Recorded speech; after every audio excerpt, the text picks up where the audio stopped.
Okay. I was beginning to wonder. I've been having some problems with my sound system earlier. I kind of did a test stream.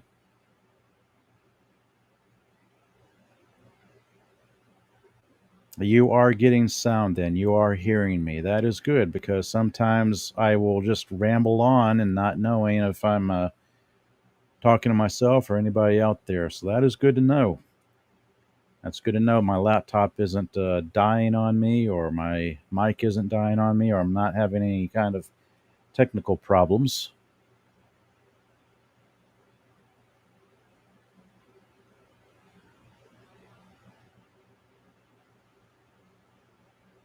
If you do hear audio, please do a thumbs up or something in the chat if you wouldn't mind.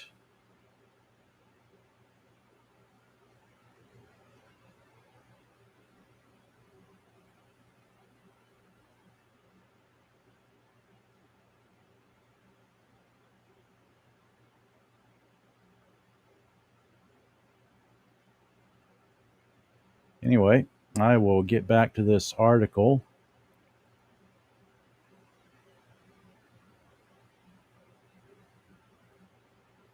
Let's see. Oh, right on. Cool. Like I said, I never know when things are going to go haywire. It has happened before when I've had my mic just cut out mid live stream, and then I just have to start all over. So this is good. Things are going great, it seems like. Thank you all for letting me know. That is very cool. I want to thank everybody for joining me in the chat, and anybody out there who might be lurking. Thank you all for stopping by and checking this out. Let's see, where was I? Alien versus Predator. Okay. So they've got this animated series done, completed, ready to go, and they're not releasing it. Let's see. Let's see. I saw a blurb on who did. Okay.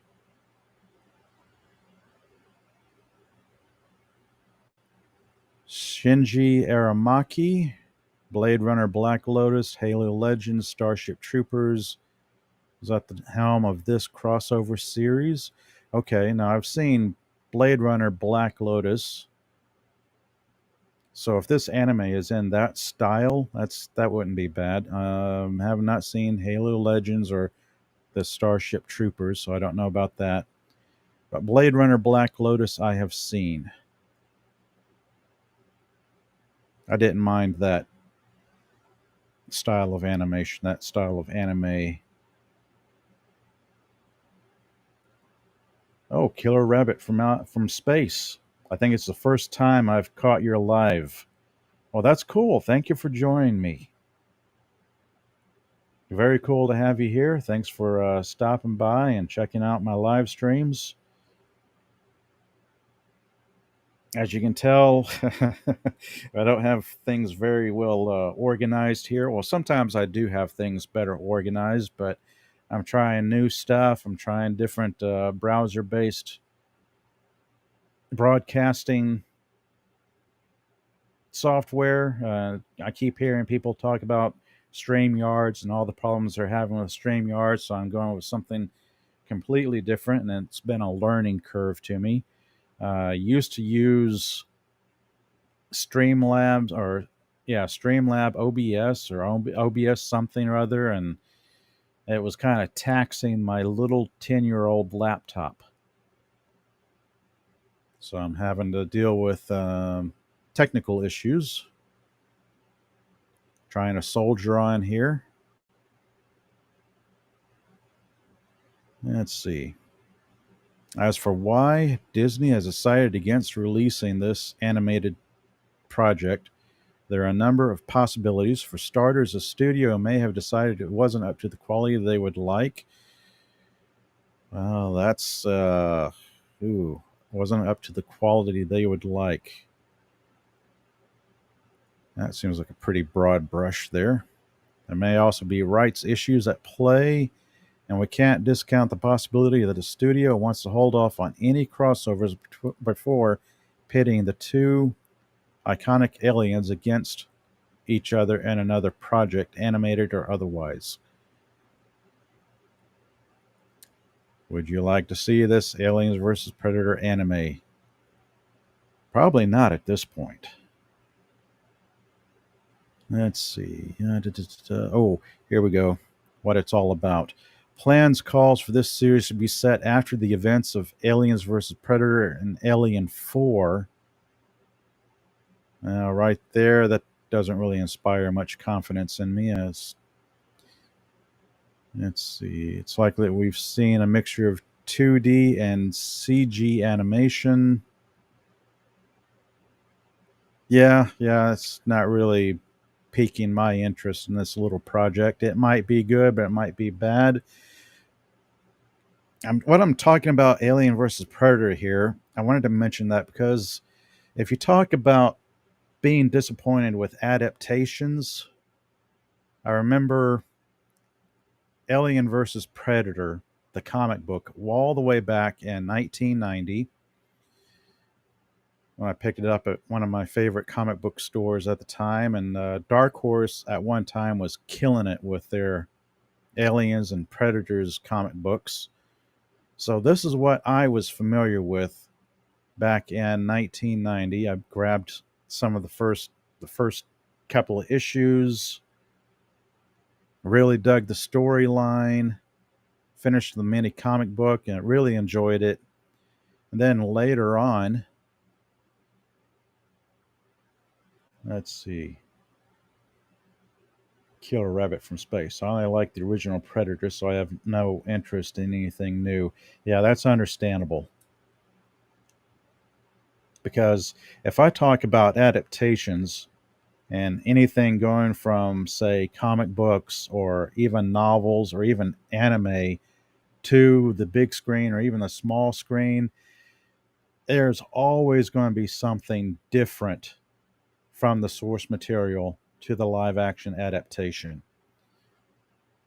Now, the Alien vs. Predator comic books, let me scroll down here to give you guys a synopsis of this. Let's see, here we go. Plot. Let's see, it was basically a human character that a couple of human characters that got caught up between a predator hunting party that was seeding a planet with alien eggs because they were planning on just hunting the aliens for sport. And of course, the humans were there occupying the planet, trying to like cut out a living or whatever, and they just got in the middle of it. The main human character ended up befriending one of the predators, working with the predator to defeat the aliens. And then her name is Machiko. Let's see. She ends up befriending the predators, going off and living with them. I remember the comic book being pretty cool. So, of course, later on, this was way back in 1990. Then we're talking about when I talk about the film adaptation here that came out in 2004, Alien vs. Predator. As this says right here, the comic book and its story formed the basis of The Hunt, Alien vs. Predator, a script for a potential feature film based on the Aliens vs. Predator series in the early 90s. However, the film was not developed at that time, and when a feature film based on the franchise did finally enter production, the plot and characters had little basis in the original comic book series. I remember catching Alien versus Predator in the theater 2004, watching it and just thinking to myself, "Wow, that was really bad. That had absolutely no connection to the comic book." That was probably my first time that I was disappointed in a adaptation. Yeah, of course, there's the. I mean, before this, there was like the Superman, the Batman movies, and those might have varied some from the comic book source material. I just remember this because at the time I had read the comic books, I got invested in the comic book series. Then along came the movie, and that was my first major disappointment in an adaptation.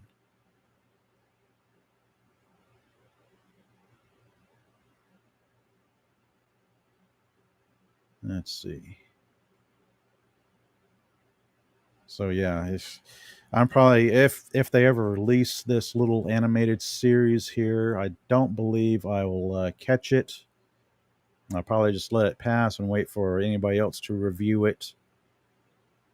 I just thought it was interesting to come across this article about this potential animated series that has yet to be released. Let's see. Oh yeah, I was looking up values recently of the Alien versus Predator 1990s comic books. Still reasonably priced if anybody's curious about them and wanted to catch them. Oh, I see in the chat, Tim the Enchanter. If Disney is strapped for cash, maybe they're going to shop it around for another broadcaster to get money from it. That's a possibility. I mean, going from what I've read recently over the past month or so of Disney and where they are financially, it's no telling what they're going to do.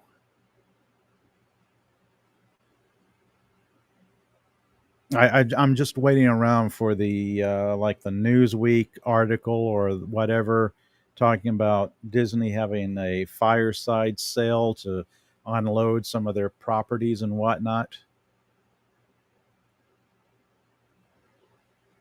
Let's see, sticking in the Aliens universe. I thought this was interesting. This is a comicbookmovie.com article. Alien Covenant director Sir Ridley Scott admits to wishing he'd helmed Blade Runner 2049 instead.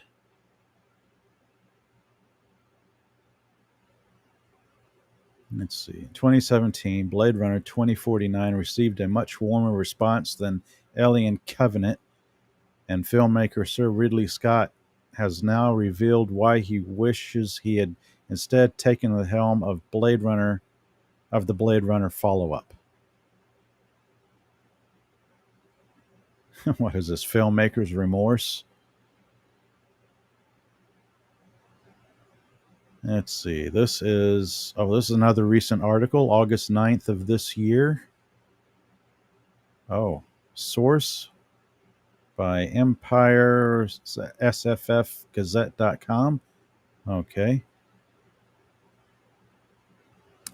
Moviegoers largely rolled their eyes at what filmmaker Sir Ridley Scott clearly envisioned as a thought-provoking new approach to the Alien franchise.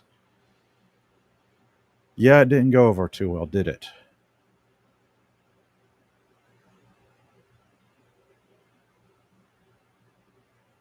Whereas Blade Runner 2049, hailed by many as a masterpiece and the perfect sequel to Blade Runner. I don't know. I've only seen Blade Runner 2049 once, and I don't believe I'm going to see it again. I keep going back to the original Blade Runner movie. I don't know how many times I've seen that.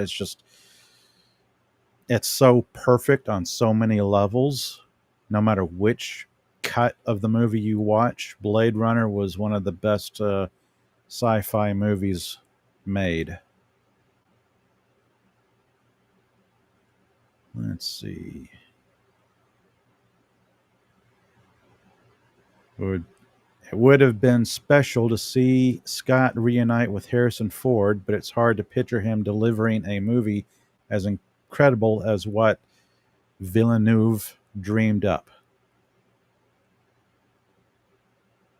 I don't know. We can only imagine at this point if Ridley Scott reunited with Harrison Ford and did a Blade Runner team up.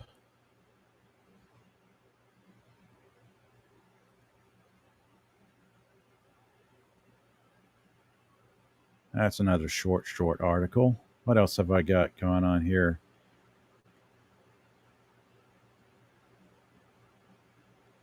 Sticking with sci-fi gazette.com. Is Prey 2 happening? Does anybody want a sequel to Prey? Director Dan Trachtenberg. Trachtenberg? Yeah. Sometimes I stumble over names. Anyway, the director shares a big update about possible sequel plans. Prey proved to be a smash hit when it debuted on Hulu last year, and we now have some very good news about the future of this Predator prequel series, and all signs point to a sequel becoming a reality. That could be interesting, but if they never did it, I would be okay with it because I actually found myself enjoying Prey. I thought that was kind of interesting. Of course, I had pretty much lowered my expectations so I wouldn't be disappointed and found myself somewhat pleasantly surprised by it. I didn't think it was all bad. I remember seeing people critique it and whatnot.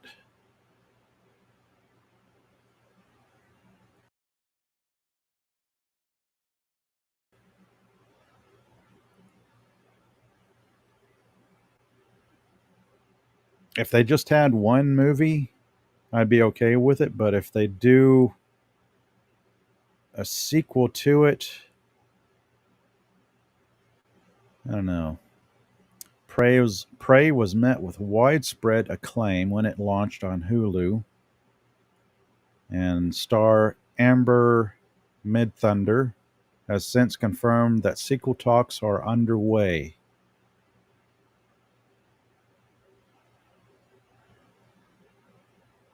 Okay, if the writing is there, it could work. The end credits scene pointed to Naru's tribe going to war with an entire army of invading predators. Well, that battle will be over quick. Sorry, if you're dealing with an entire army of invading predators, yeah, no, I don't know.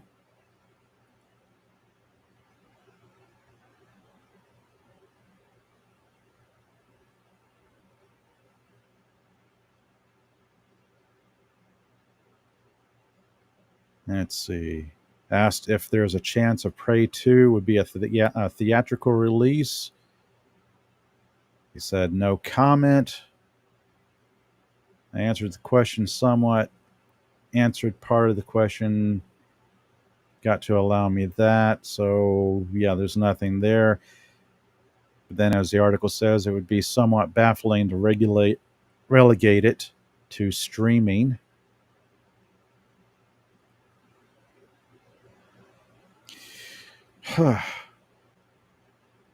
I'm divided on that. It could be interesting, but I don't know if this would be enough of a draw to get people in theaters.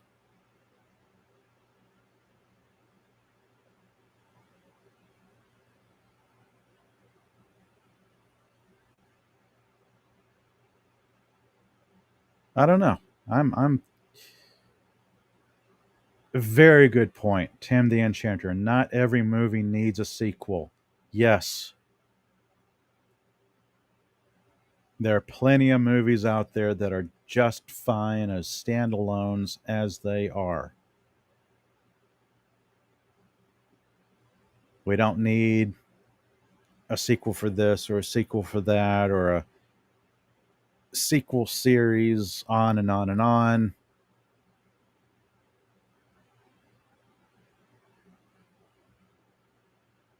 I don't know. Very short article.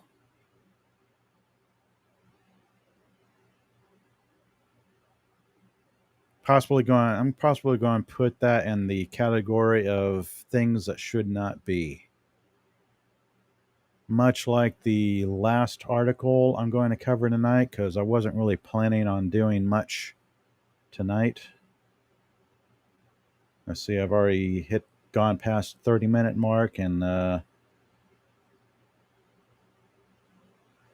wasn't planning on doing much beyond an hour mark, so I'll probably go a little bit further and wrap it up for tonight, because the morning will come early for me.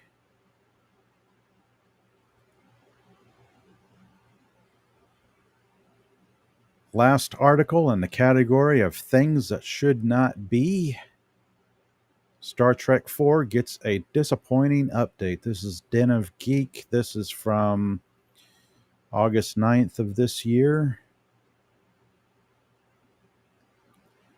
Let's see, this says the fourth entry in the Kelvin timeline Star Trek universe is still in pre-production, promises Spock actor Zachary Quinto. But that's the only good news he has to share. And if it stays there, I'm perfectly fine with that. I am not a fan of this Kelvin timeline. It's like, no.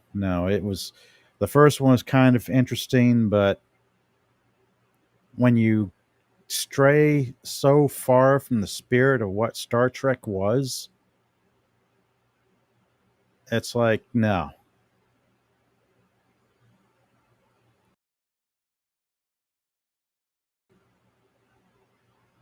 This it really ceases to be Star Trek and starts to be something else. I really can't put my finger on what it is. But the best question here is, you really want to head back out there, huh? Although Captain Kirk doesn't answer this question posed by his friend Dr. McCoy at the end of Star Trek Beyond. Star Trek Beyond. I have so many problems with that. But that could be...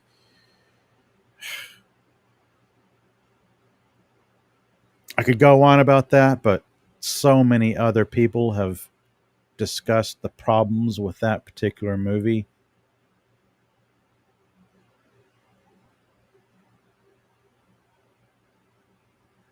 Let's see, what is this? As Zachary Quinto continues, I think it's about different people having different agendas and ideas about what it will be. Quinto continued.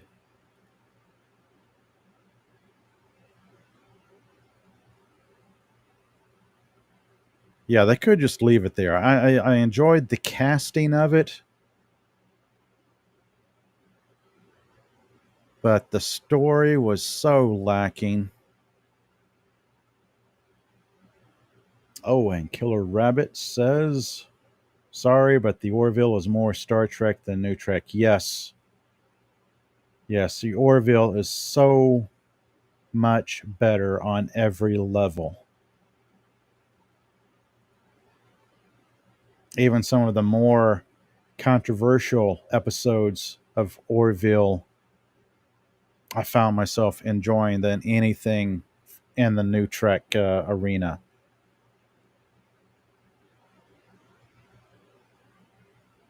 In fact, I think I've gotten to a point where I just pretty much refuse to watch New Trek. I know there's Strange New Worlds or whatever that's out there, but I have not seen an episode of it. Not this latest season. I think I watched maybe 5 minutes of the first episode of this new season and then just bowed out. I couldn't get into it. And then when they came out with the musical episode, I mean, seriously, how much further can you stray from the roots of a franchise?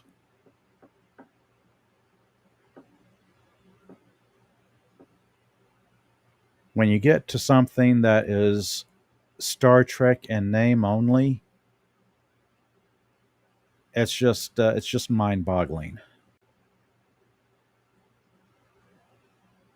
Now, I first, of course, when the reboot Star Trek movie came out, I saw the cast. I thought, okay, that's pretty good casting. Thought they had a good person for Spock, a good person for Kirk.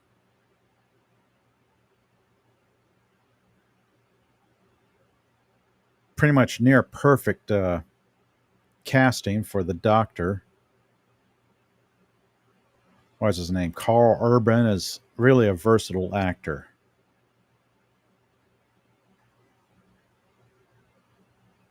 Let's see. For Quinto, the continued delays in production have given him a healthy perspective on the whole process.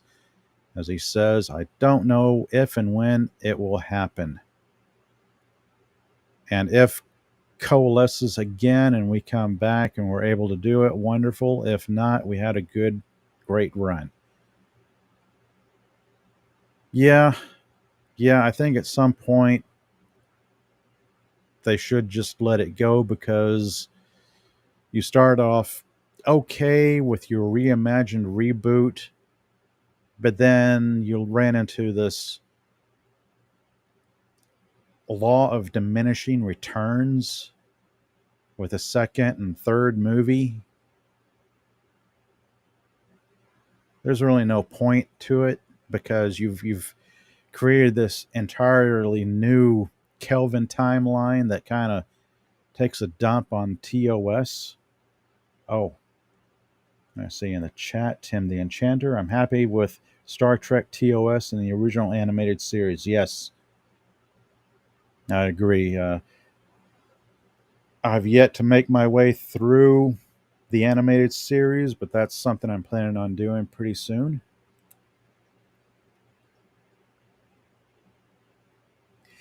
The only other Star Trek like series that I found myself enjoying was a fan project called Star Trek Continues, starring uh, actor Vic Mignogna, I believe.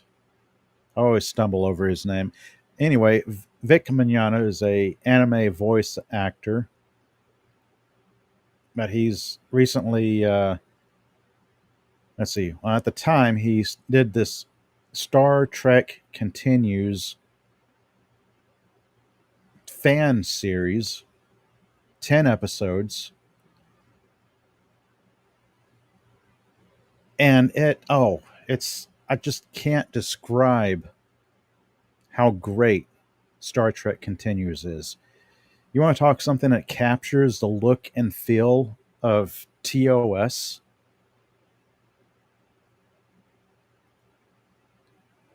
The animated series, almost like season 4 of T. Yes, yes, I've heard that. If you want to say the animated series is season 4, Star Trek Continues would be season 5. Actually, it is produced as season 5 related to TOS. I can't recommend it enough. I mean, the way they captured the look and feel of the sets, the lighting, even the music, the scoring, and Vic Mignogna as Captain Kirk.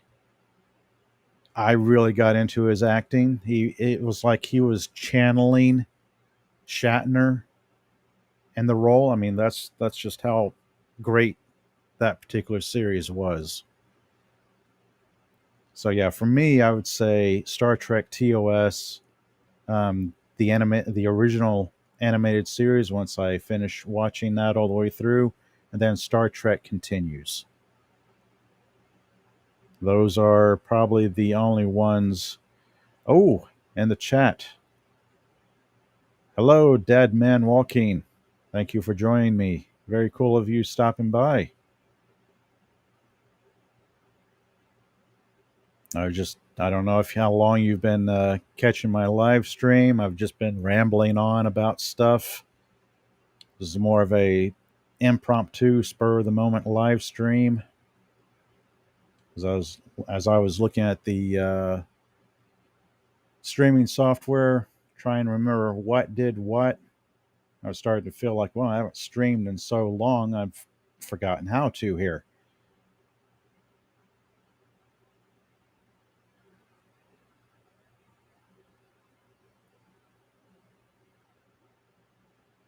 The fourth entry in the Kelvin timeline, which nobody wants. I don't want this. Safe to say the great majority of fans out there don't want this. I barely wanted the first movie after I saw what they had done with it, and it's like, no, no, I don't want this. Didn't want the second movie. Certainly didn't want the third movie.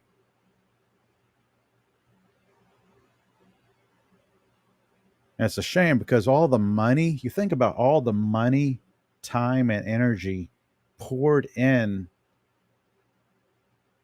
poured into the Kelvin timeline new Trek. If they didn't do the stupid Kelvin timeline, they could have really done something interesting with better scripts, better writing. It could have been amazing, but no, we got what we got.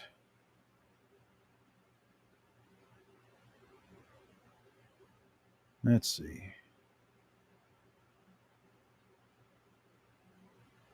More on Star Trek. Okay, some of these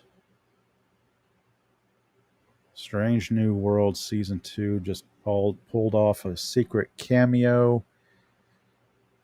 If that's the musical one, I'm not touching that. Subspace Rhapsody, soundtrack and musical influences. I don't care. Oh, look at that. Wrath of Khan.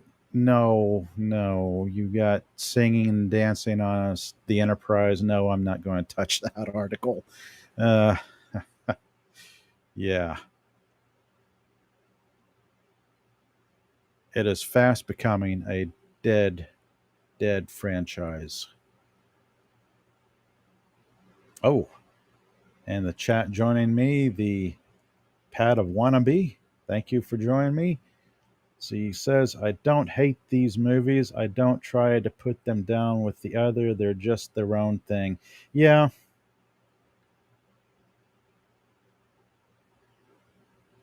I don't hate them, but I don't necessarily like them either. I mean, I'm used to good Star Trek. So when they do something that's way off of canon, that strays way from the original series, it's like, no, it's hard for me to get into. I mean, if people love them, they love them. If they don't like them, they don't like them. They're there, they're their own thing, and that's great.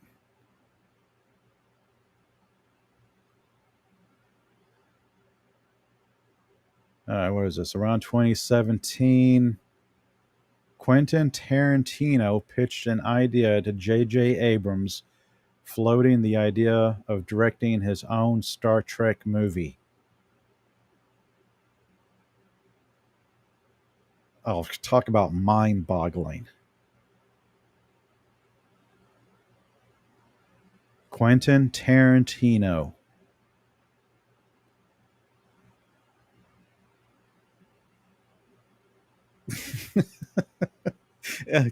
It's been a particularly long day, so here I am trying to wrap my mind around that sentence, and I can't even.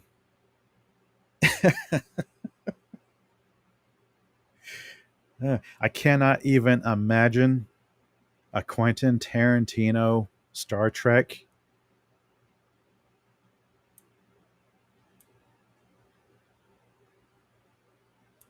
I'm going to open that into a new tab there. He pitched an idea to J.J. Abrams, floating the idea of directing his own Star Trek movie. Reportedly, Tarantino's film would have been set on a gangster planet, not unlike the one seen in the original series episode A Piece of the Action, and likely would not have used the Kelvin crew. Well, that right there is one redeeming aspect of what Quentin Tarantino would have done with it. Uh, oh, I see in the chat. Hello, Raquel. Thank you for joining me. Oh, and I see Fletcher Williams. Hello. Thanks for stopping by.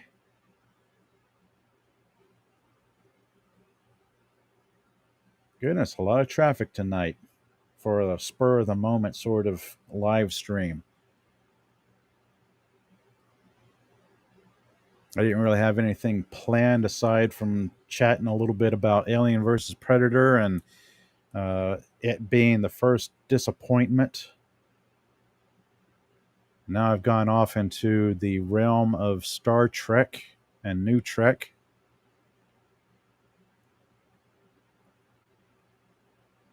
Quentin Tarantino. So I opened up this in a new tab.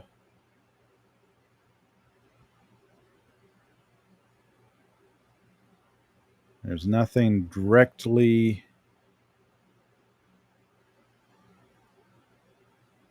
Okay, so there's a hyperlink on his name. I thought it might have gone to an article talking about his idea that he pitched to J.J. Abrams, but it doesn't look like that's the case. Instead, we're getting a lot of all this. Let's see, what time is it? I got a wee bit of time to kill before I have to crash for the evening. So I'll go for a little bit further.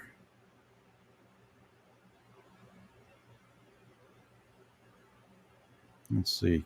Quentin Tarantino's soundtracks ranked best or worst to best.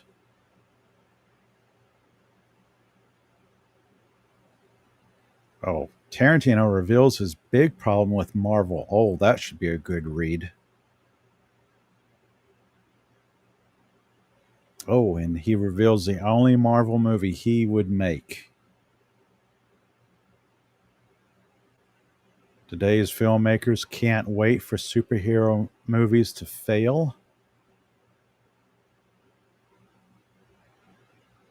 All right.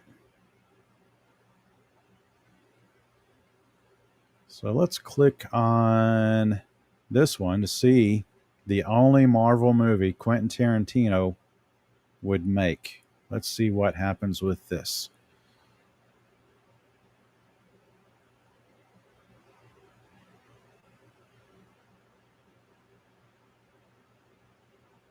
And I see it's a party going on in the chat. Hello, everyone. Again, thanks for joining me as always. Hello to everybody out there who may just be lurking and listening. Let's see.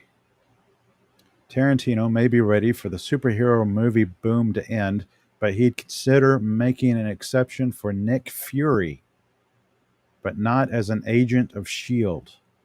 Okay.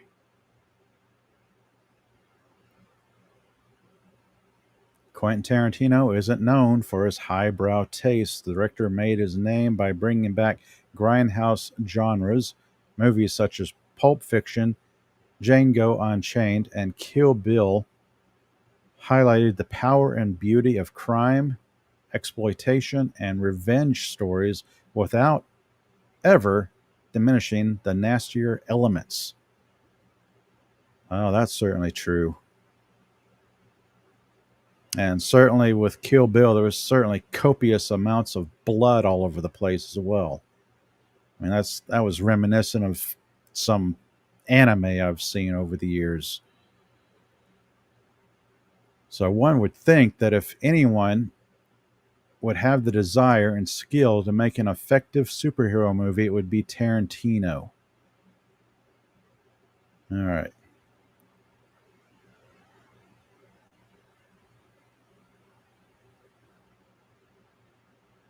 Tarantino admitted that he and other filmmakers can't wait for the day that superhero movies fall out of favor.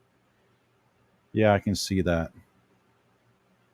I mean, there was a time long ago, way before superhero movies, that you just went to a theater and caught a movie simply to be entertained. Now it's these comic book characters leaping all over the place. Some of it good, some of it bad. Oh, hello, Lemon Pie. Thank you for joining me tonight.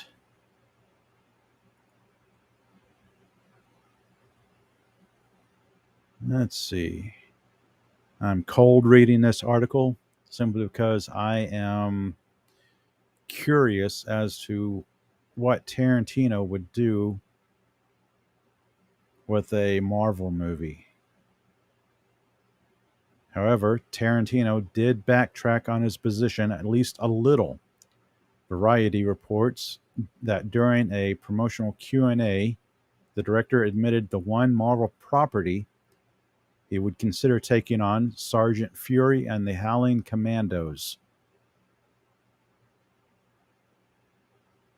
Created in 1963 by Jack Kirby and Stan Lee, Sergeant Fury and the Howling Commandos tells the adventures of a hard luck squad of World War II soldiers led by the cigar chomping Nick Fury. Okay, I could see that. I could see Quentin Tarantino directing a World War II era Sergeant Fury and the Howling Commandos.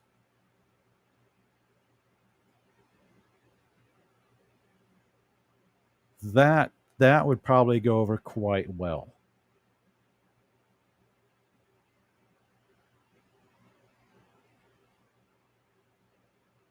Oh, I see the chat is jumping, and there was Appion. Hello, thank you for joining me in the chat. Thank you for catching my spur of the moment live stream here.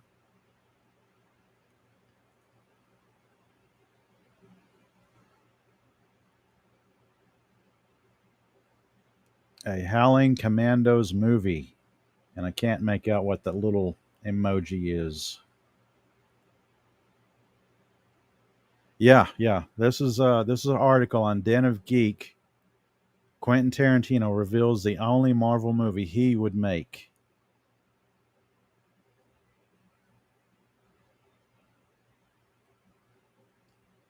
So yeah, that's crazy to think about that.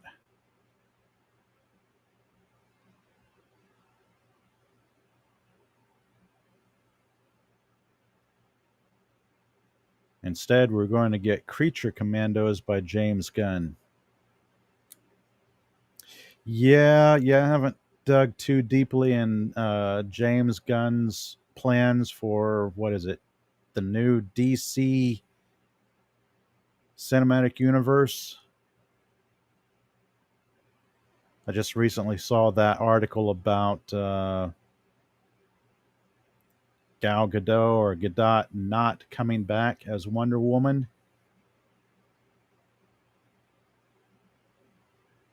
So yeah, it's I don't think anybody really knows what's going on over at DC. That is the unfortunate bit.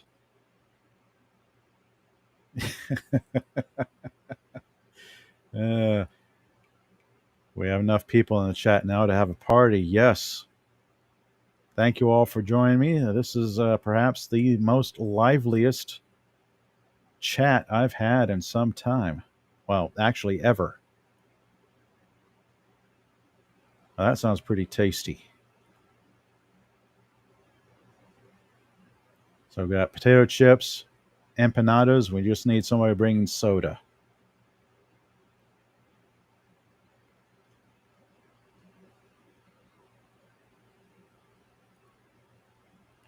Let's see, where was I?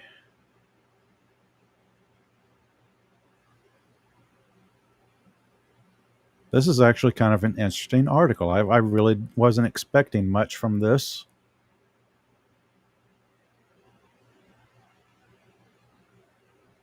I'm just thinking about the style of movies Tarantino makes. Couple that with Sergeant Fury and the Howling Commandos. I could see that as a uh, yeah, the mind it boggles. This could be like one of the one-off Marvel movies not connected to anything else in the MCU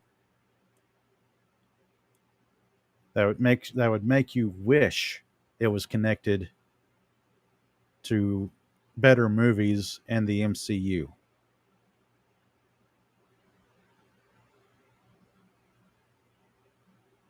Let's see.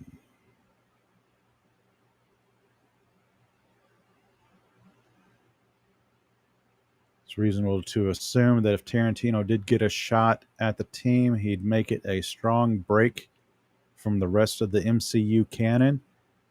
Yep. As a frequent Tarantino collaborator, Jackson would likely be involved. Yeah, Samuel L. Jackson would probably make a comeback as Sergeant Fury. Depends on, well, if this is actually going forward, what would be the timeline, and if Samuel L. Jackson would ever get too old for the role. We don't know.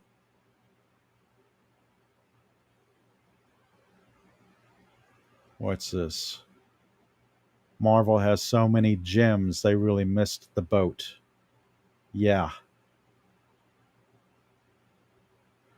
Yeah, what they're about to bring out in the theaters, I think, is probably going to have a really good chance at tanking the MCU. I don't know. I keep going back at times at the phrase superhero fatigue. I was thinking some of that last year, like I was going through superhero fatigue, but then the more I thought about it, the more I realized it's not superhero fatigue, it's bad writing fatigue.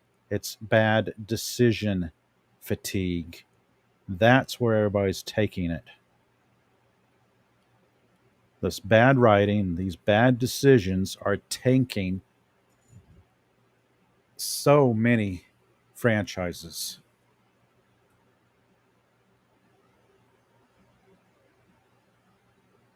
Let's see. Didn't David Hasselhoff play Nick Fury in a TV movie? Yes, yes. That was David Hasselhoff and Agent of S.H.I.E.L.D., if memory serves. So you're saying you're not excited for the Marvels? No, no. I'm going to let that stay on the vine and let it wither. I'm not going to pick that up. I'm not have no plans to catch that in a theater or on streaming, unless it's just out of sheer morbid curiosity and I have nothing better to do with my free time. The Marvels. Yeah. No, I'm not. I can't say I've been excited for anything Marvel or Disney Marvel has put out in some time. I want to say there actually was one TV show I watched on Disney Plus. It was, what was it? Werewolf by Night. It was so good. I couldn't believe it was on Disney Plus. Had this really gothic noir horror feel to it, completely unrelated to MCU. I knew it was Marvel characters, but it was so well done. It's like, this is too good. There's no way Disney Plus deliberately made this and put it out there, but yes, that's it. That's it. That's what I'm thinking of. It's been a long day and I was struggling to remember. That is it right there. Elsa Bloodstone and Man Thing.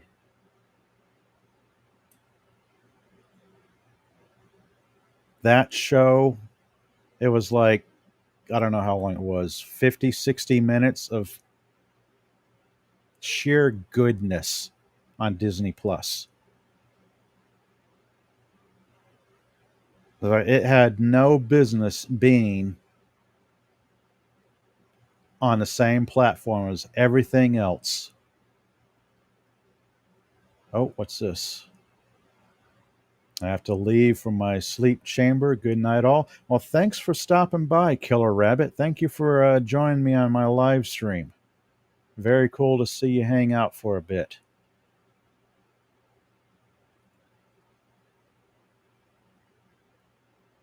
Happy on. Enjoyed it as well. Loved black and white style. Yes.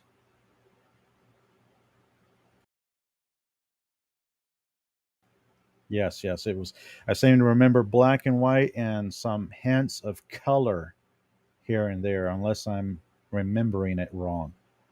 I just remember it being really, really good, thoroughly enjoying it, and wishing there was more of it. But no, no, we'll get all we'll ever get from Disney Plus MCU is like I don't know, WandaVision, whatever. I can't even think of what they have out there. She-Hulk.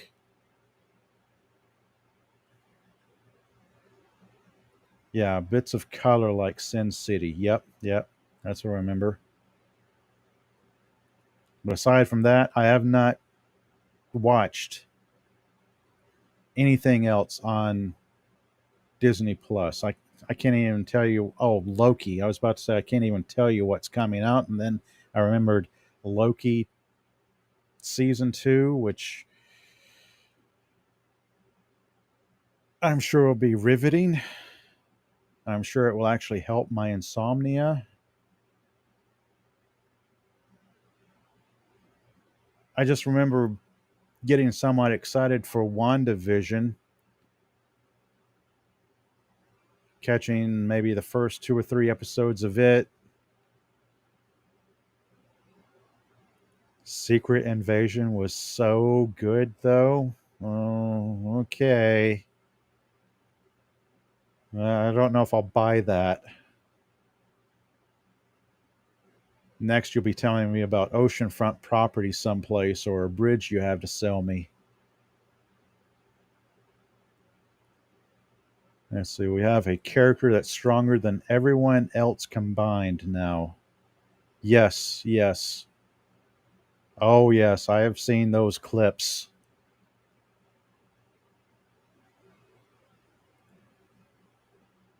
Let's see. Raquel. I'm not interested with the current state of the DC Comics, Marvel, and somewhat of Disney. I like the good old stuff, so I'm going to stick to my anime. Yes, yes. How about for $1? Well, if it's a good bridge and you give me a receipt, sure. Or if it's Valiant Comics, if Valiant Comics ever tanks, I'd buy that for $1. Because I remember in the early '90s when everybody was like Marvel this, DC that, and Image this. I was reading my Valiant comics from like 90 to 92 or 93, going, guys, these stories are great. But that's just me. That's going way, way back to particularly fun period of time. What's this? Even the guy from RoboCop wouldn't buy that for $1. What? Valiant Comics? Yeah, yeah, I could see why. Yeah. Or Marvel or DC.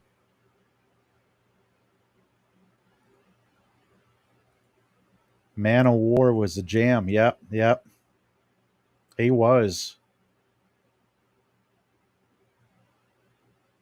For me, Valiant era, that period of time, Valiant, they were firing on all cylinders. They had Solar, Man of the Atom, Magnus Robot Fighter, Man of War, so many other good comic book titles then. Let's see, Tim the Enchanter. I mostly watch movies on YouTube from the 30s and 60s lately. Yeah, yeah, I've recently found myself checking out the UFO series from like 1970, UFO or UFO or however anybody wants to pronounce it. Talk about going back in time to a bygone era. UFO and Space 1999, those shows were something else.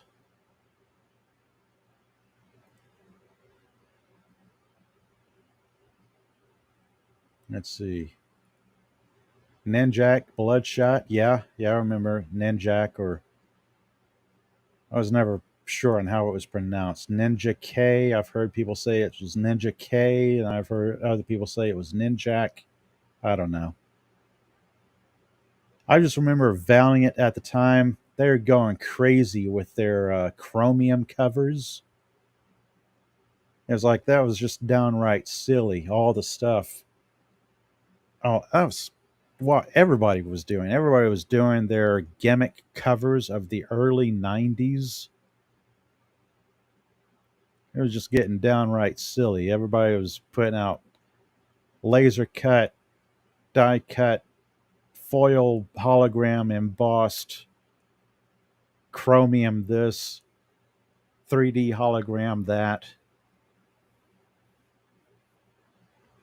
And then like 94, the mini stock market that was the comic book industry at the time just tanked. And then everybody,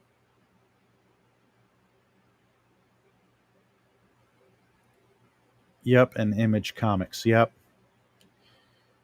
Now there was a time I was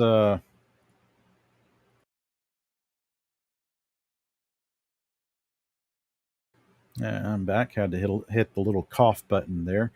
Yeah, from 91 to 92, for a short period of time, I was working at a friend's comic book store right before I went to college, or a little bit during college. That period of time was crazy. Marvel was doing their stuff, DC was doing their stuff, Image hit big, Valiant hit big. I remember the death of Superman. I remember having people lined up at my cash register, going out the door of the store, and then down the sidewalk just for that one stupid issue of the death of Superman.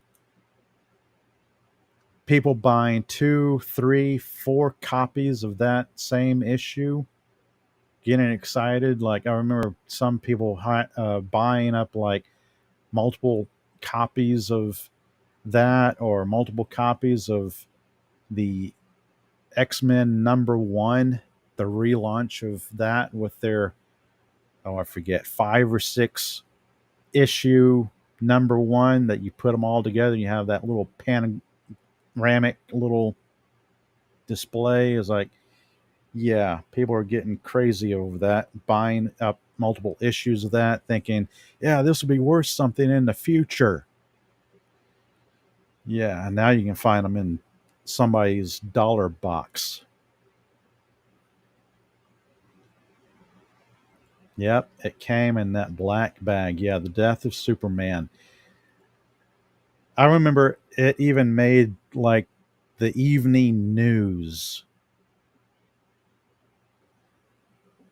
I just remember like watching the evening news. I forget which network, and then the newscaster coming on talking about the death of an iconic superhero.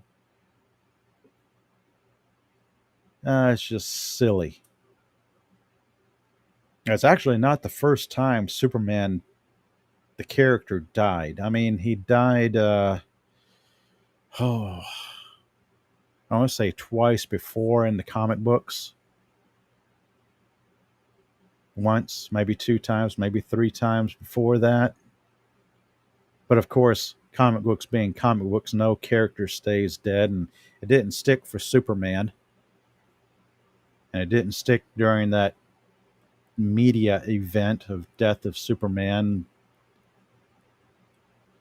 or return of the Superman and all that jazz. That was crazy. It was also the same period of time that Batman was squaring off against Bane.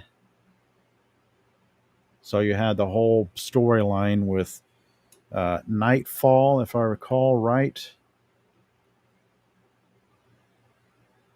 Let's see. Yep, yep. Trying to get normies to buy comic books. And it worked for a short period of time. You would have non comic book buyers stepping foot inside a comic book store, looking around, saying what was there, like they were stepping inside a comic book store for the first time, thinking to themselves, "Oh, I don't know about this. This looks kind of scary. This place smells like comic books and nerds. I don't get it." And then Kel saying, "I remember when Marvel killed Captain America." Yeah, yeah.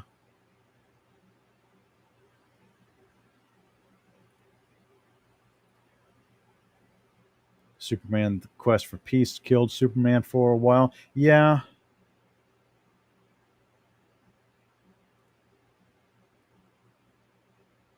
that's right. I do remember people being mad about that.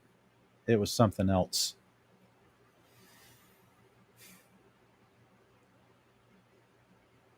I think that whole period of time was when I got out of reading comic books. I think there was a point around 94, 95.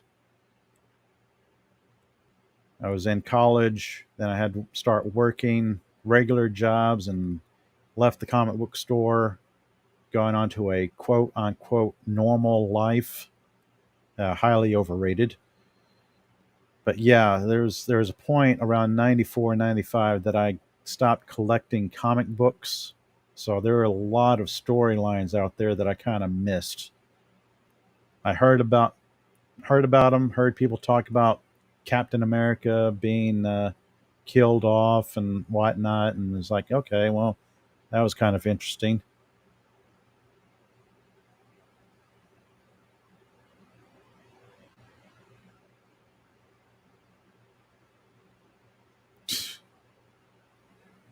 That image of Quentin Tarantino is like, he's ready for superhero movies to die.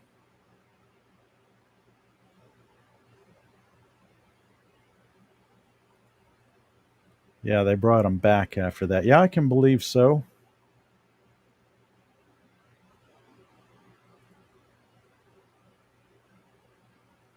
Yeah, I can believe that. I do remember the hype about that and how people were getting really upset. And then they had to bring back Captain America. Again, in comic books, characters never really die, they just come back later on.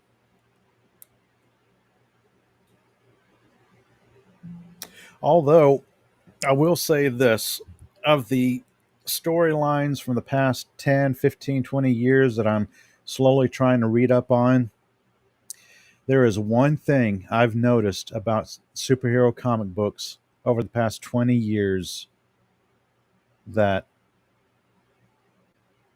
I don't believe I really particularly care for. It's all of the major characters have become majorly OP, majorly overpowered.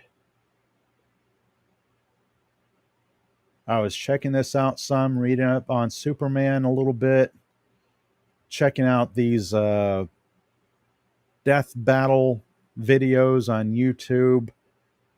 Mainly, it just started off because I was checking out this death battle video of Goku from Dragon Ball Z fighting Superman and who would win. And of course, Superman beat Goku from Dragon Ball Z, the anime, for those who aren't familiar with Dragon Ball Z, the anime series. And let's see, Tim the Enchanter. Didn't Tarantino say he was retiring after his last movie? Yeah, I think he has one movie left, if I remember right. One, maybe two. Somewhere along the line, Tarantino said he was quitting after making 10 movies or something like that, to that effect. So he may have one movie left before he retires from the director's chair. Now, what that movie will be, it's anybody's guess. I don't think, well, only Tarantino knows at this point. I really haven't dug into what his plans are.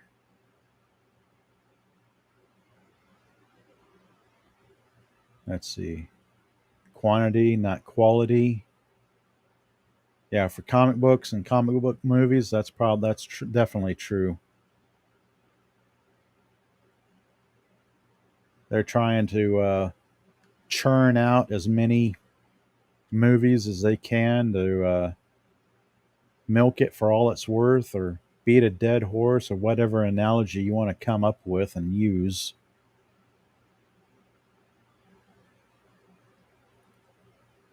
Let's see.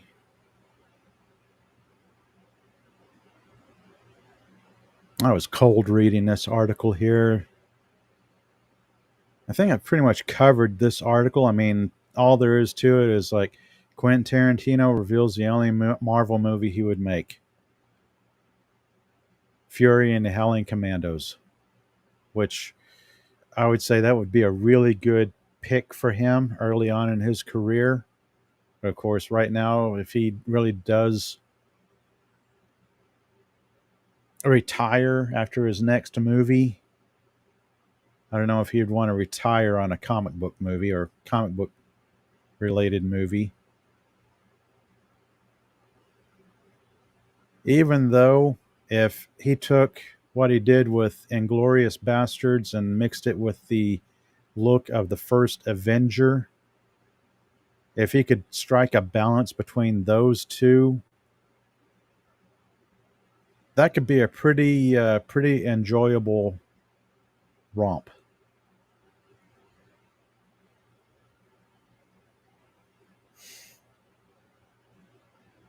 Let's see. I know it's unpopular. Tim the Enchanter says it's unpopular, but I like Tarantino's Grindhouse.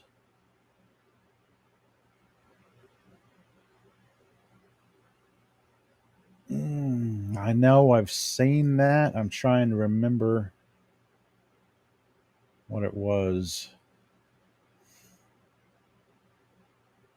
Oh, what is this? Raquel? My Adventures of Superman is trying to get anime fans to like their stuff. Sailor Transformation and Mr. Mixelplix looks like anime elf. Yeah, I've not watched a full episode of that. I've seen like screen grabs of it and just enough to know that I'm probably going to steer clear of it. It's just yeah,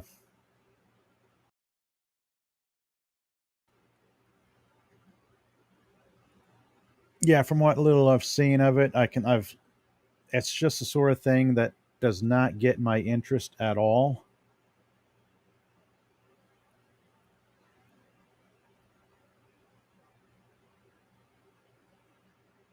Not the sort of thing I would deliberately sit down and watch. I don't even like the style of animation they've used on it. It's not good. No, the peak DC animation was probably Justice League and Justice League Unlimited. That was probably the peak for them.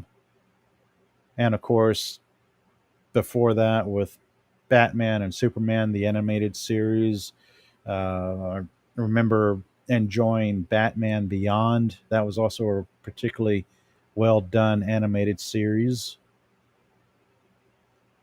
Very enjoyable. I watched all the way that blah blah blah. I can talk.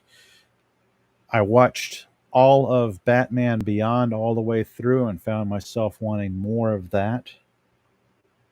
Of course, it's the good stuff that fans enjoy that we just don't get. That's how it goes.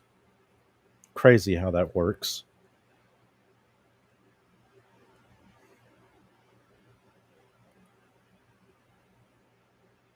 Yes, yes, anime is where it's at because there's no shortage of discussion about the state of the comic book industry when compared to manga and the manga industry, and then anything related to anime is going to be crazy popular. I mean, if you want to know how popular an anime is, go to any anime convention and just see how many people are cosplaying any particular character. If you see dozens and dozens of characters from one anime, that's probably a good indication of how popular that anime is.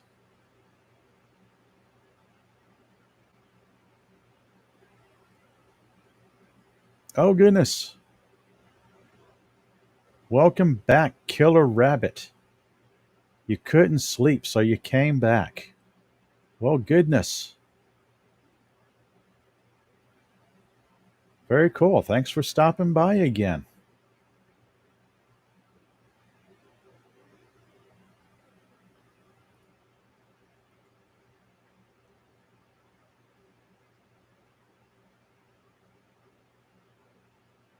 Yeah, yeah, very true. Anime does not deal with trendy crap or woke crap or ever how you want to discuss or describe, rather, stuff going on. And let's see if I can figure out which button to click here because I'm kind of tired of looking at these articles. Let's see. Is there anything else I could ramble on about? What else is? I don't know. Let's just have a look at Den of Geek here. Den of Geek. All right. Marvel villains ranked. Uh, let's see. This one's dead. This one's dead. This one's dead. This one's dead. This one's probably. Yeah, there are no. Well, aside from Loki, or a kinder, gentler form of Loki, you're not going to have the recurring villain in the MCU because they introduce a villain and then they kill the villain.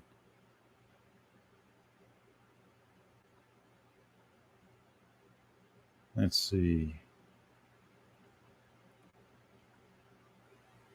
Hollywood has forgotten how to do art and now does checklists. Oh, that's so very true. I mean, seriously, those boxes aren't going to check themselves. That's Hollywood's job.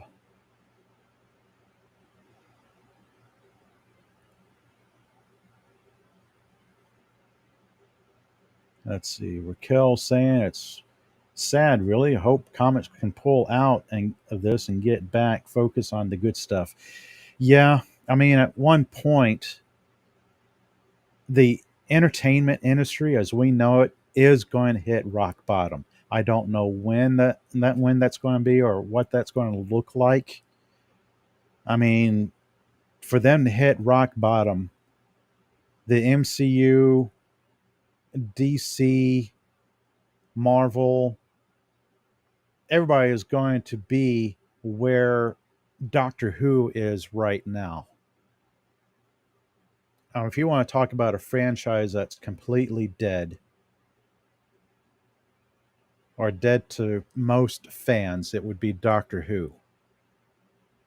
Especially those of us who grew up in the 70s and 80s watching John Pertwee or Tom Baker, that era of Doctor Who, that was just, that was a special period of time right there. Oh, goodness. Barbie this and Barbie that. It's an explosion of pink right there. Let's see. Anything here leaping out at me?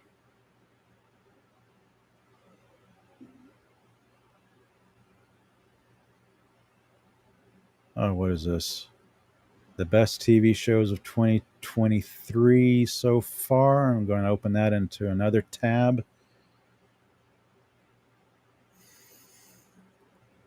Let's see. Raquel, I agree. Hollywood and Disney, the whole Western entertainment isn't doing too good. Yeah, yeah. I was thinking about this earlier about when things started just going downhill.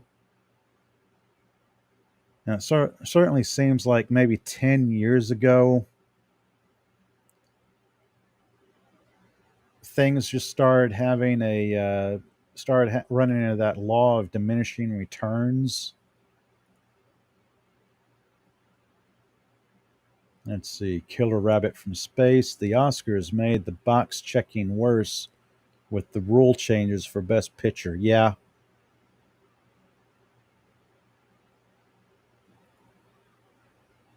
Ah, here we go. Pronouns. Yes, pronouns will kill you every time. And then Padawan. Hoping the release of Jurassic Park in 3D will come be close to me. It'll be awesome. Yeah. Yeah, if there were any movies out there that would get me back into a theater, it would be some of the older movies like Jurassic Park, Jaws, the first three Star Wars movies. More recently, I'd wished I had seen Ford versus Ferrari in a theater because that was just an amazing movie.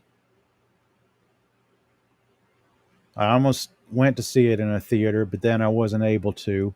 Uh, no, Ford versus Ferrari, Maverick, Top Gun Maverick.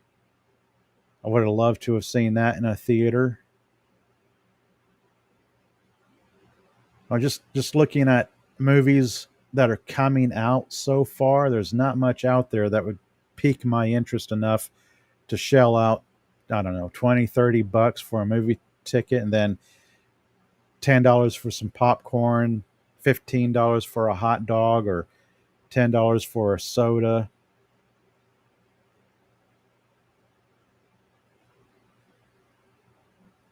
Let's see, Raquel. Things have to get worse before they get better. Yes, that's so very true. Oh, Ford versus Ferrari. I hear nothing but good things about it. Yeah, if you haven't seen it, I highly recommend it. It's an amazing movie. I mean, just from the strength of the actors and the storytelling in it, you don't really mind that it's a long movie.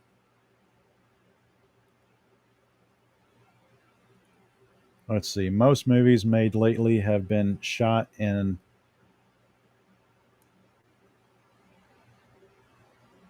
Well, they look good. Okay. Yeah. Let's see. If you like racing, I recommend the Gran Turismo movie. I just saw the trailer for that and I thought, okay, I'm not entirely sure. It's what, based on a video game? And for some odd reason, I kept thinking back of The Last Starfighter for some reason. It's like kid plays video game changes his life, that sort of thing. Well, here we get kid playing video game changes his life. Oh, and Raquel, I gotta go get some sleep. Catch you later, y'all. Thanks for stopping by. Thanks for hanging out. Very cool to see you in chat.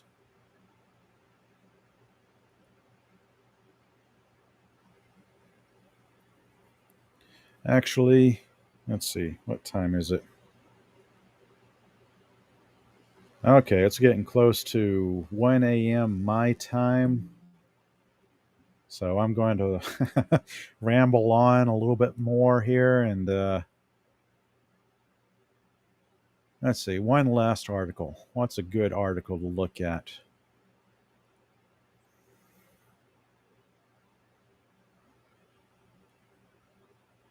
The best TV shows of 2023 so far, according to Den of Geek.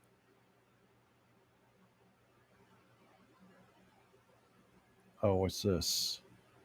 Actually enjoyed Sly Stallone's racing movie Driven. I think I remember that.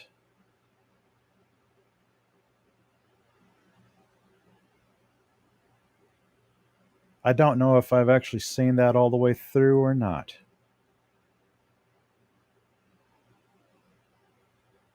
Now there was one oh goodness.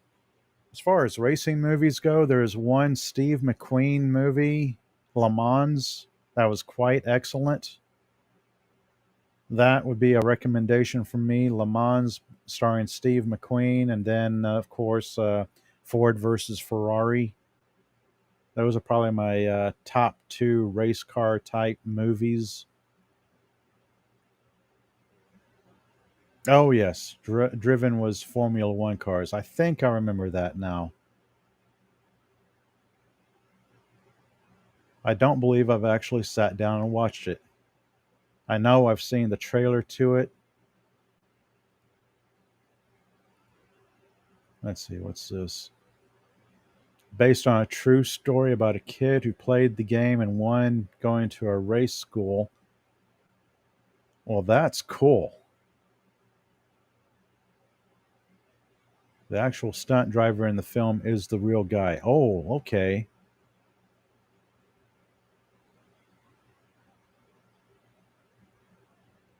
Oh, that sounds pretty good. I may have to check that out. And I could tell from the trailer that they had some pretty good production value to it. So that could be quite enjoyable.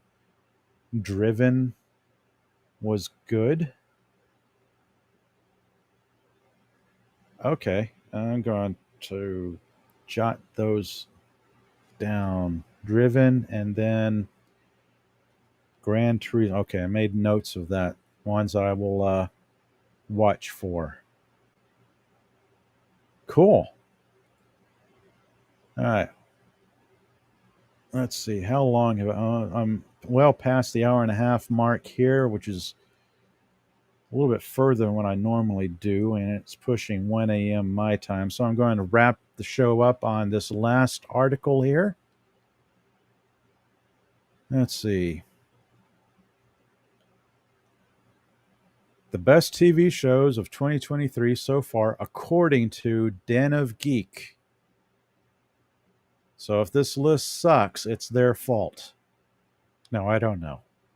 Perhaps. I don't know. Television has been on its A game this year.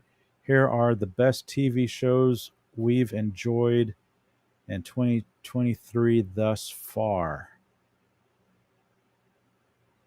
The Bears season 2.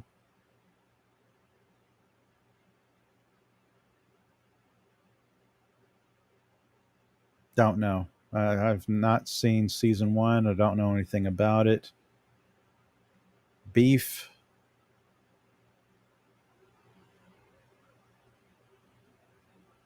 Tells a story of two disaffected individuals who cross paths in an unassuming road rage incident that they then let fester, destroying themselves and each other. Beef on Netflix. Well, that sounds appealing. Dave season 3. Have not heard of it.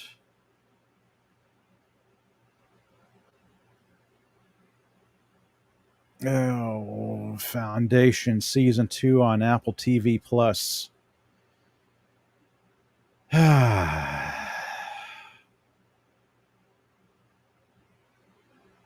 Yes, that was a sigh of frustration with adaptations. Oh, how I have discussed Foundation on past live streams. So there I was, well familiar with the novels by Isaac Asimov, Foundation, considered one of the best sci-fi novels written. I'm halfway through book 2 of the Foundation trilogy. I finished book 1 and I'm on book 2 now. I started them well before the TV adaptation came out. Was well versed with the book, started watching the TV show, and oh goodness. Talk about a disappointment.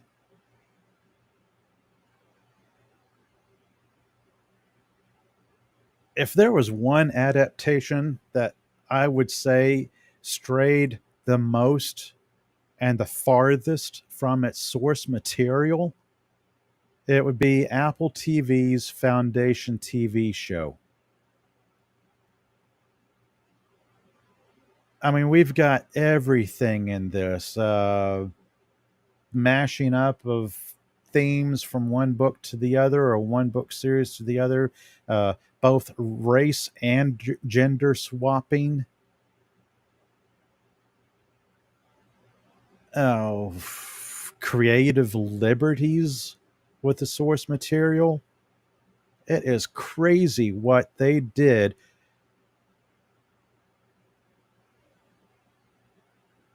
with Foundation.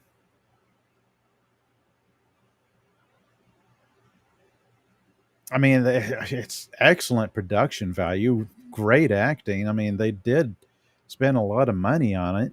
It just has nothing to do with the books. If you've ever read any of Isaac Asimov's novels or even read his Foundation books, and then you watch this TV show, oh, Admiral Teague, hello. Thanks for joining me. Hope everything's been going well with you.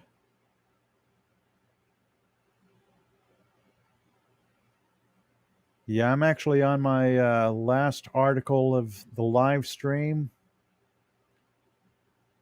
Been going on for a while, so I am soon to wrap it up. But thank you so much for joining me. I was just going on here about this Den of Geek article, the best sci-fi, best TV shows rather of 2023 so far, and already I haven't seen any of, I haven't watched any of these. It's like The Bear, Beef, Dave season. I know nothing about these shows. The only one I know about, simply because it filled me with, I don't know, equal measures of disgust and frustration as far as adaptations go, was Apple TV Plus's Foundation series based on Isaac Asimov's Foundation novels. I should say loosely based, because what they do with the characters is so far removed from the book series. There's no correlation there. I mean, they shouldn't even call it Foundation. They should call it something like, oh, I don't know, Empire. I mean, if I were to sit down and just pretend that I've never read the books, that I know nothing about the book series, if I pretended that, then I could probably enjoy the TV show a lot more than what I did. But having read the novels, or the first novel and halfway through the second novel, and then watched the first season, I was like, this is yeah, this is not good. Yeah, nothing I could recommend here. All right, what's this other show? Jury Duty.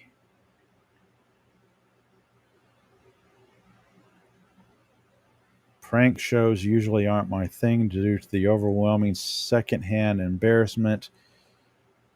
Despite this, I decided to give Jury Duty a chance, according to this article.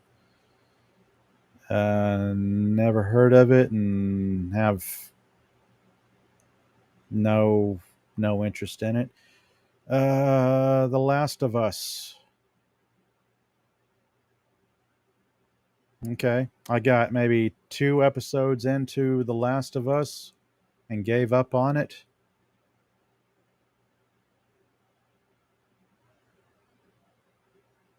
Uh, Yet another take on the zombie genre, which was, I mean, let's face it, zombies are getting long in the tooth here.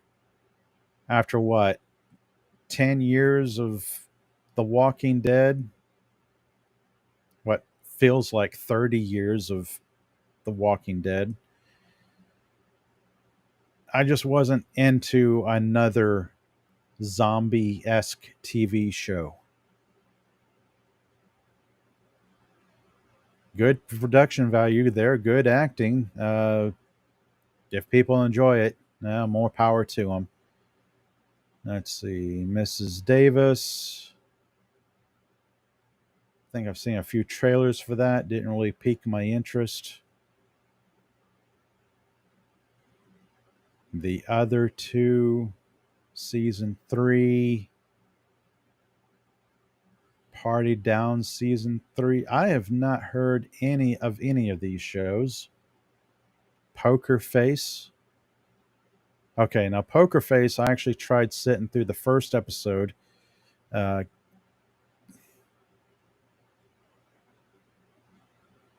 could have been interesting, but there was just something about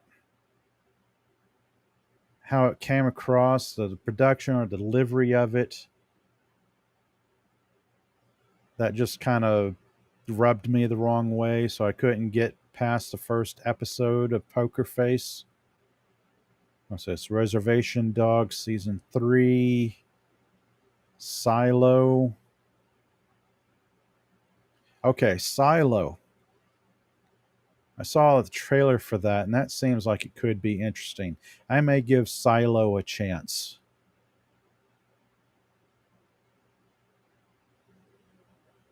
Currently on Apple TV Plus, based on Hugh Howey's Wool series of books.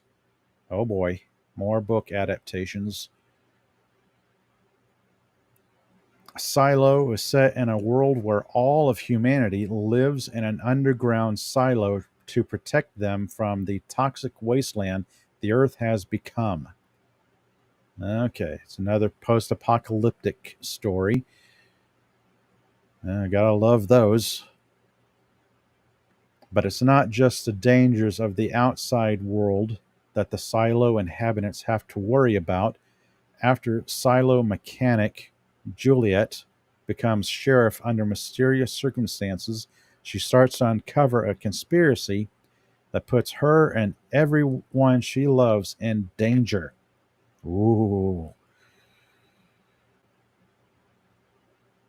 Yeah, that could be interesting. I might give Silo a try, see what they do with it. Apple, I don't know what to think about Apple TV Plus as a streaming service.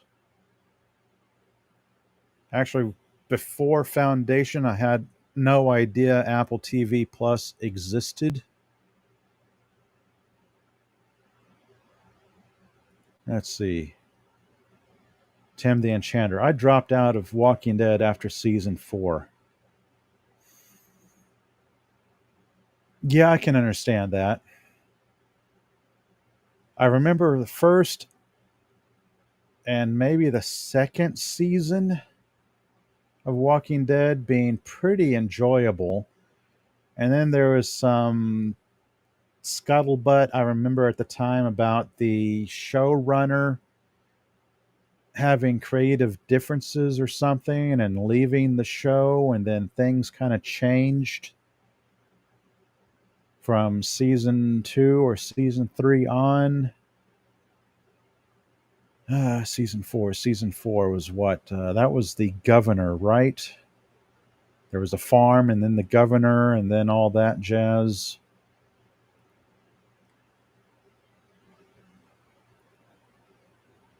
The Walking Dead became the Walking Propaganda. Yeah, yeah. I think I gave up.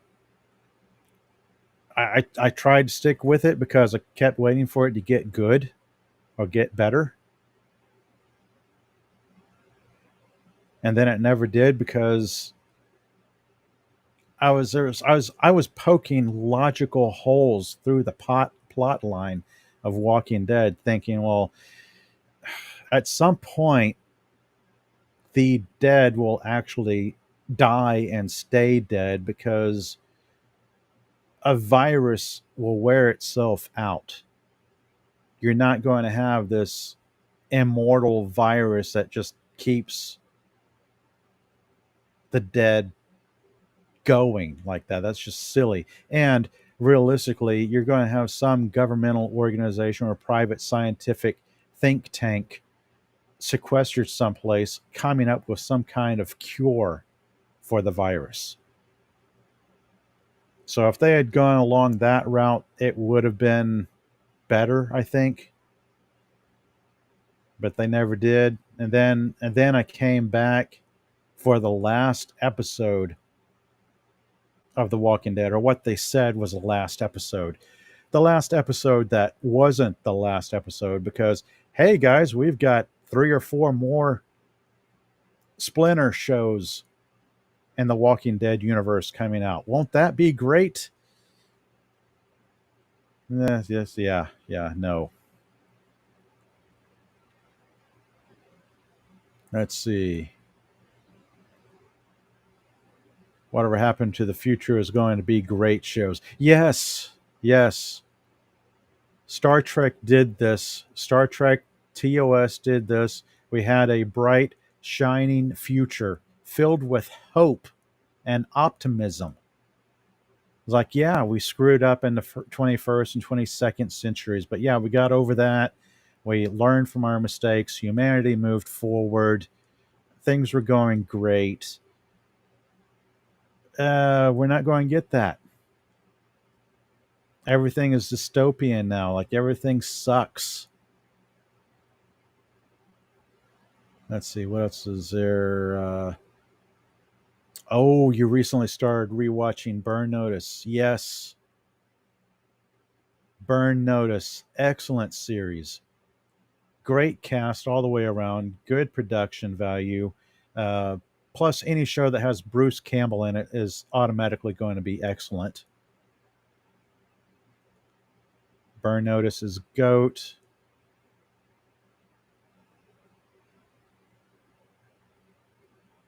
That and Justified. Yep, yep. I quite enjoyed Justified. For those of you who have seen Justified, the old Justified, I think it was pretty good. There are bits I didn't care for in it, but yeah, overall I quite enjoyed that show. And Timothy Oliphant, excellent actor.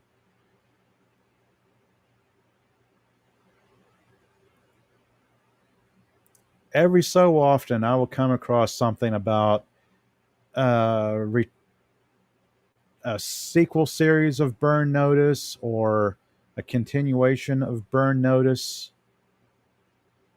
But I think the way they ended the series, it's excellent the way it was. I'm quite content with how they ended it. They don't need to bring it back and rehash anything unless the original series creator can come up with something that is new and fresh for the actors. I mean, if anything, I wouldn't mind seeing Bruce Campbell come back and reprise his role as Sam Axe for like a mini series on Sam Axe, his character, if there's any juice in that role. That would be kind of interesting.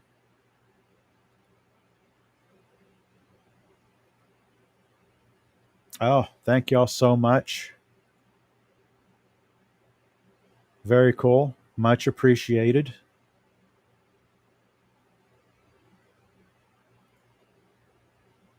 But yeah,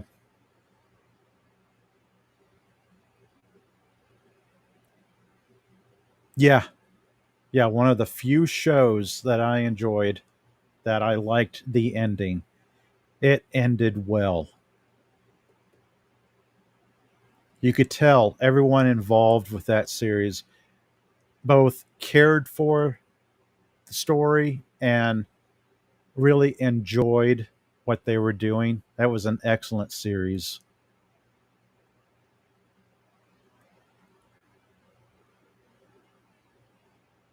Let's see.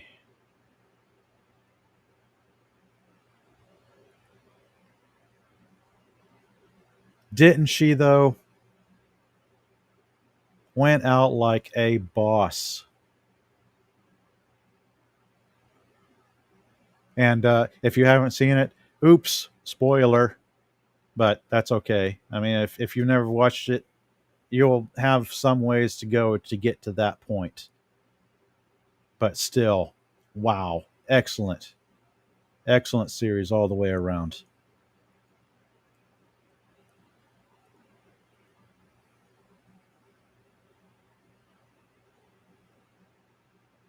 Wow, getting back to this article. I mean, already they've brought up new Trek with Strange New Worlds. That's a discredit to this article. Secession season 4, have no idea. Swarm, have no idea.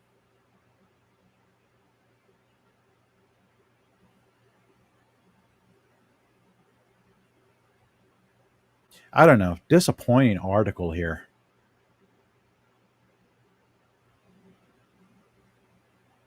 This is not good. This is not a good article, Den of Geek. You could do better, I think.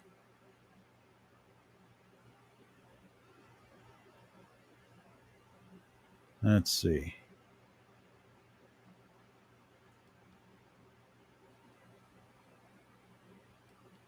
Okay, sheer morbid curiosity. Best sci-fi movies of the 21st century. According to Den of Geek. I will breeze through this real quick.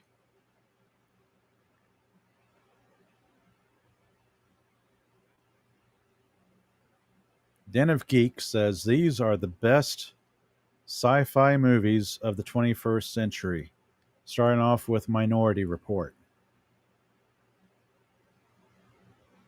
Okay, I remember that. I think I've seen that all of one time. I have to scroll back up to the title of this article just to make sure it said best sci-fi movies. Because I don't consider Minority Report one of the best. Signs.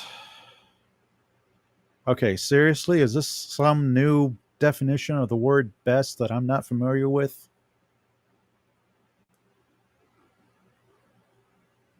Signs. Eternal Sunshine of the Spotless Mind. Mm, can't comment on it because I've never seen it. War of the Worlds.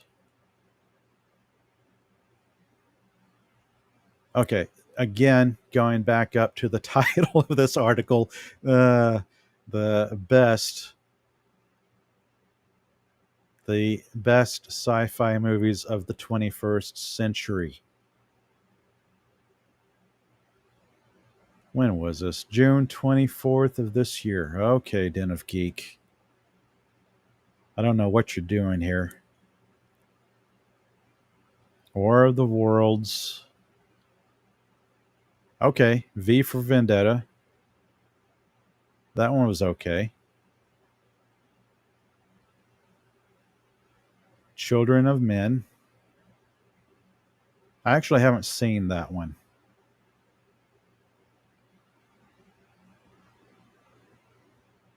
Sunshine, 2007. I kind of remember that one.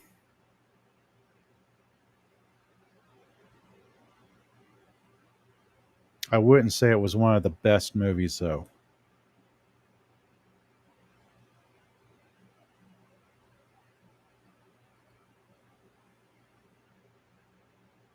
All right, Cloverfield. Cloverfield was okay, somewhat entertaining, but okay. Wall-E, that was entertaining. District 9, that one was okay. Moon wasn't bad. I can't remember Moon. Inception, 2010. Attack the Block, 2011. Prometheus, that was okay. Looper, that was okay. Snowpiercer, 2013. I didn't quite care for the movie. I actually sat down and watched the Snowpiercer TV show and found myself getting into that. Even though there were points in the Snowpiercer TV show I felt it could have been shorter. Gravity, 2013. Pacific Rim, okay. Giant robots go boom. Yeah, I kind of enjoyed Pacific Rim. Big explosions, giant robots, great big monsters, and all that jazz. Yeah. Her, don't know. Under the Skin, don't know. Okay, here we go. Guardians of the Galaxy. Yes, yes. This is indeed a movie that should be in your best list. Guardians of the Galaxy. Ooh, Edge of Tomorrow. Interstellar. The Martian. Okay. Ex Machina. That was okay. Mad Max Fury Road. I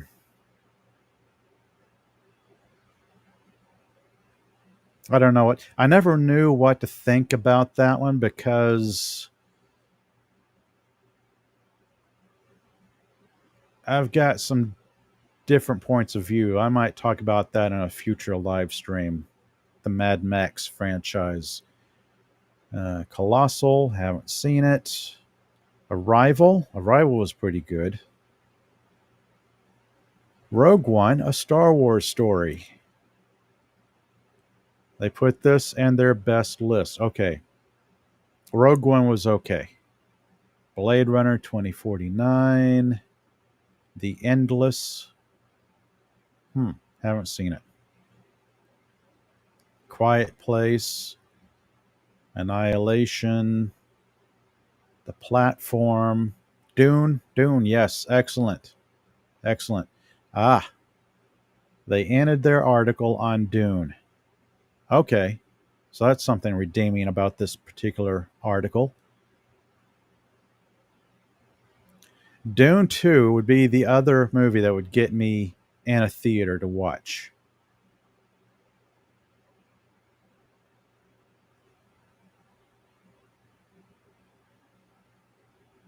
All right, so that wasn't bad. Been a long day. I'm starting to drag here, so I'm going to wrap things up. I want to thank you all for joining me tonight. This has been a blast seeing everybody in the chat. Starting off at the top, thanks to Tim the Enchanter, Killer Rabbit from Space, Real Wade Nation Gaming Clips. Let's see. Who else has been in my chat here? Dad Man Walking, thanks for showing up. The Padawannabe, very cool. Fletcher Williams, thank you. Raquel, thanks for joining me. Let's see, going through. Lemon Pie stopped by. Appion stopped by. Going through chat, making sure I don't forget anybody. Appion, Lemon Pie, Fletcher Williams,